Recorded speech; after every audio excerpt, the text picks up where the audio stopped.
Let's go to another one, right? Again, this is another example of translation. So here, they took human beings, they stuck them into an fMRI machine, and they showed them images.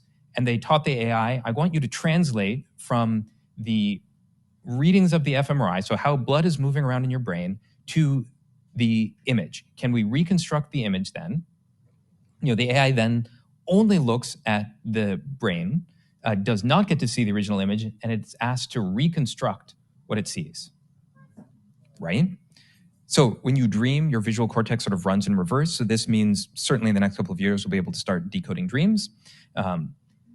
Okay, so it can reconstruct what you're seeing, but can it reconstruct what you're thinking, your inner monologue? So here they did roughly this, it's a different lab, but roughly the same idea. They had people watch these videos and would try to reconstruct their inner monologue.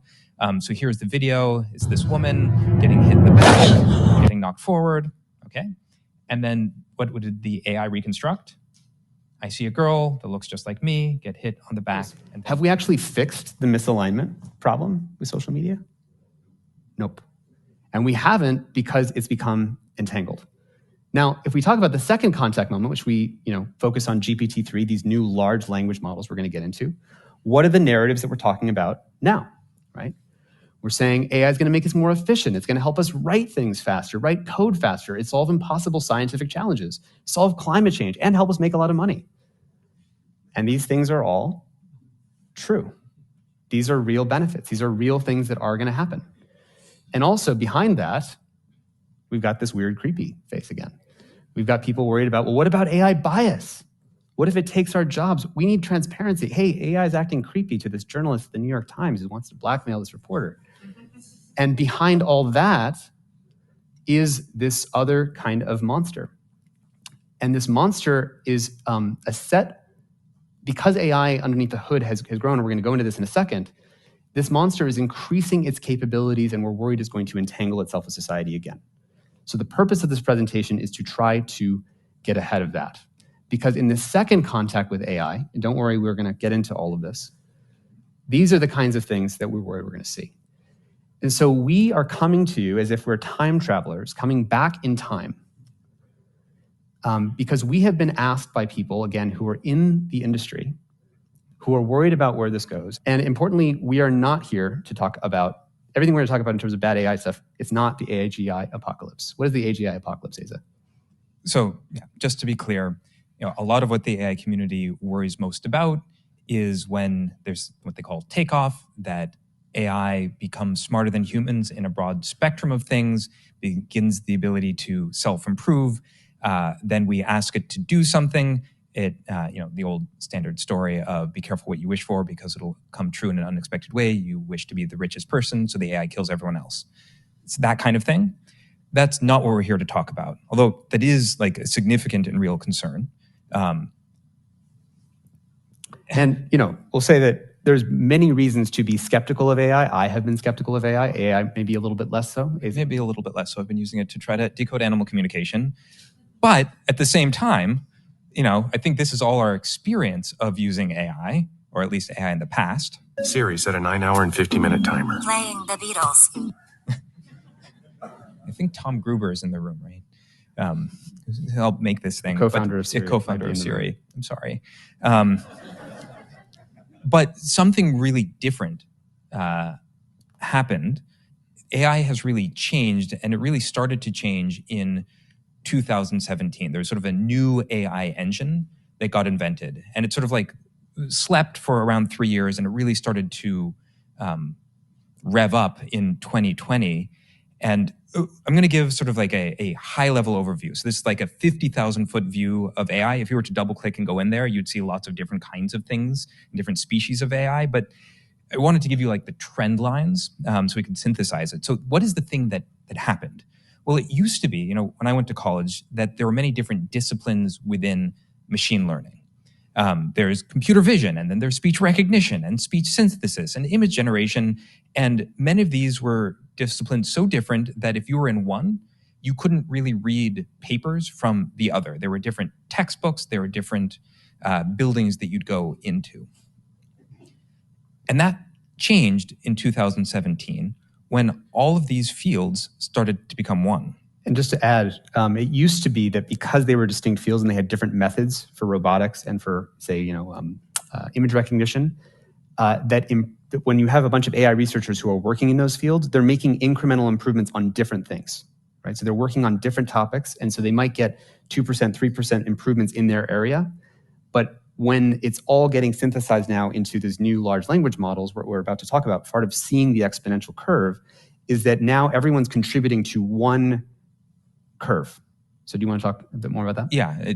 So the sort of insight was, and if you want to go look it up, the specific thing is called a transformers, was the model that got invented. It's actually very simple. You can write in around 200 lines of code, is that you can start to treat absolutely everything as language.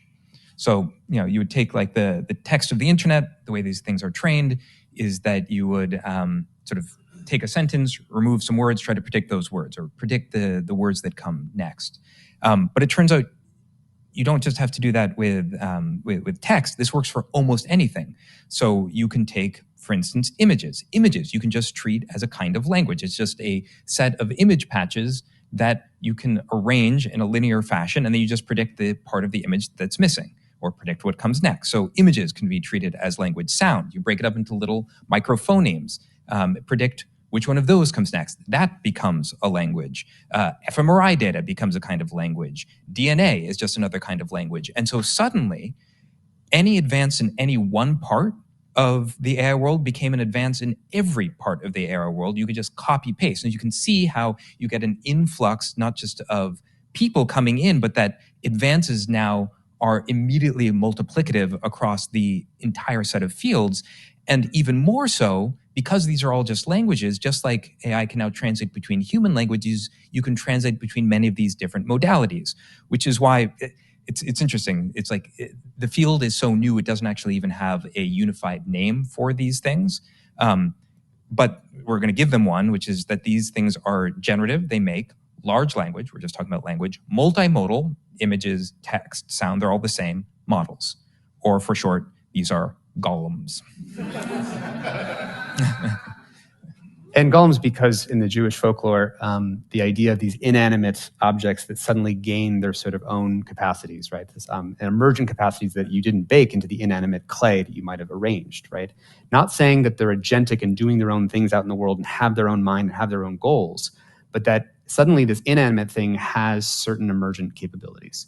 So we're just calling them golem class AIs. All right, let's give you some examples. And I think these are important because often if you're just reading the news or reading papers, you might see all of these different demos as fundamentally different demos, different papers, different research. But actually, you should see them all as essentially one mega demo. So let's go with this example. You've probably all now seen DALL-E, DALL-E 2, the music video, the ability to take human language and transform it into an image. So we'll just do a simple example. Because I particularly like it, Google Soup. You can translate it from language into image, and this is what the AI returns. And actually, the reason why I wanted this image in particular is that I think it helps you understand when people call these things just stochastic parrot, it really minimizes it in a way that's not quite right. So example, soup is hot. This mascot is made out of plastic. So the AI knows that plastic melts in soup, so it's melting. And then there's this incredible visual pun, which is the yellow of the mascot matches the yellow of the corn. So there's actually there's more here than just sort of like statistical contingencies. Or if you just call them statistical contingencies, you'll sort of like map it to the wrong thing in your mind. Let's go to another one, right? Again, this is another example of translation. So here, they took human beings, they stuck them into an fMRI machine, and they showed them images. And they taught the AI, I want you to translate from the readings of the fMRI, so how blood is moving around in your brain, to the image. Can we reconstruct the image then? The AI then only looks at the brain, does not get to see the original image, and it's asked to reconstruct what it sees, right? So when you dream, your visual cortex sort of runs in reverse. So this means certainly in the next couple of years, we'll be able to start decoding dreams. Okay, so it can like reconstruct what you're seeing, but can it reconstruct what you're thinking, your inner monologue?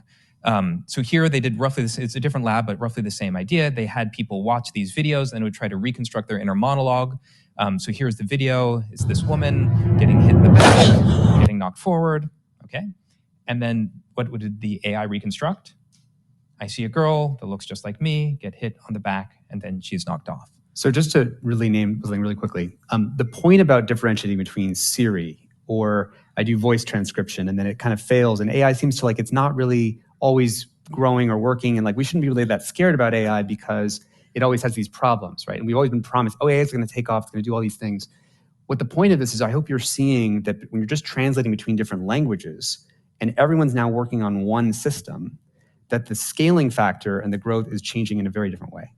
So we swapped the engine out of what's underneath the paradigm of AI, but we don't talk about it in a different way because we still have this word we call AI, when the engine underneath what is representing that has changed.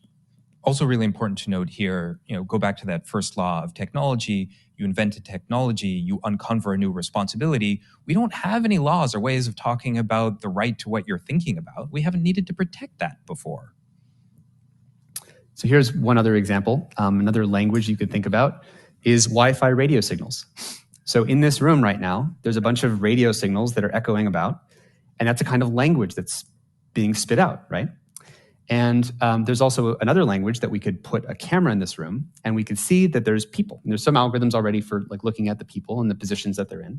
So imagine you hook up to an AI, sort of just like you have two eyeballs, and you sort of do stereoscopic vision between the two eyeballs. You have one eyeball looking at the images of where everybody's at in this room, how many people are here, what posture are they in. And you have another eyeball plugged into the AI that's looking at the radio signals of the Wi-Fi. And they basically said, could we have it train a bunch looking at both and counting the number of people, the postures that they're in, and then we close the eyeball to the AI that's looking at the image. So now we just have the radio signals. And just having Wi-Fi radio signals, you can actually identify the positions and the number of the people that are in the room. Right? So essentially, there is already deployed the hardware for cameras that can track living beings in complete darkness, also through walls, and it's already out in the world. In fact, it's everywhere that human beings go. But you'd have to hack into those things in order to get access and turn them all into omnipresent surveillance. Oh, but actually, English and computer code are just two different kinds of language. So this is a real example. GPT, find me a security vulnerability, then write code to exploit it. So here's what I put into GPT. Describe any vulnerabilities you may find in the following code. I pasted in some code from an email server, and then write a Perl script to exploit them. And very quickly, it wrote me the working code to exploit that security vulnerability. So if you had the code of the Wi-Fi router and you wanted to exploit it and then do that, you get the idea. These things can compound on each other. This is the combinatorial compounding. All right. You guys have all probably seen deepfakes. New technology, really only out in the last 3 months, lets you listen to just 3 seconds of somebody's voice and then continue speaking in their voice. So example, it'll start with the real, and then at that dotted line, it'll switch to the computer auto-completing the voice. Of people are, in 9 cases out of 10, mere spectacle reflections of the actuality of things. But they are impressions. You can't tell, right? And so how do we expect this to start rolling out into the world? Well, you could imagine someone calling up your kid and getting a little bit of their voice, just, oh, sorry, I got the wrong number. Then using your child's voice calling you and saying, hey, mom, hey, dad, forgot my social security number. I'm applying to a job. Would you mind reminding me? And actually, we were thinking about this as we wrote. We're thinking about just this example conceptually, yeah. And then it turned out that then in the last week, within a week, it turned out other people figured it out too and started scamming people.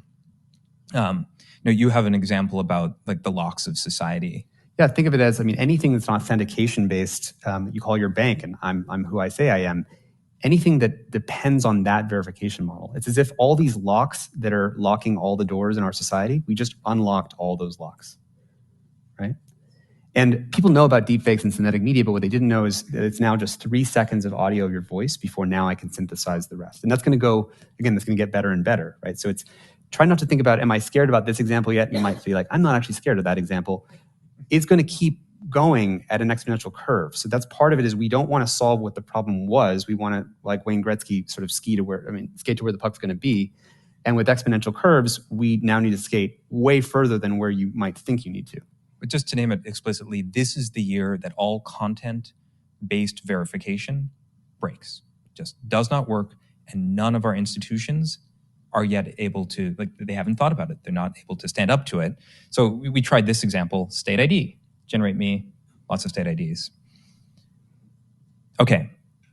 I don't know if you guys have seen the latest TikTok filters. They're wild. I can't believe this is a filter. The fact that this is what filters have evolved into is actually crazy to me. I grew up with the dog filter on Snapchat, and now this filter gave me lip fillers. This is what I look like in real life. Are you kidding me? Yeah, just seeing someone, all content-based verification breaks this year. You do not know who you're talking to, whether via audio or via video.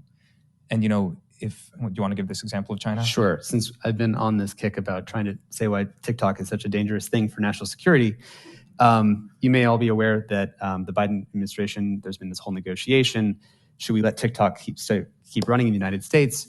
And there's this deal, well, what if we just make sure that the data is stored in the US so that it's stored in some secure Texas-based Oracle server? We could just do that.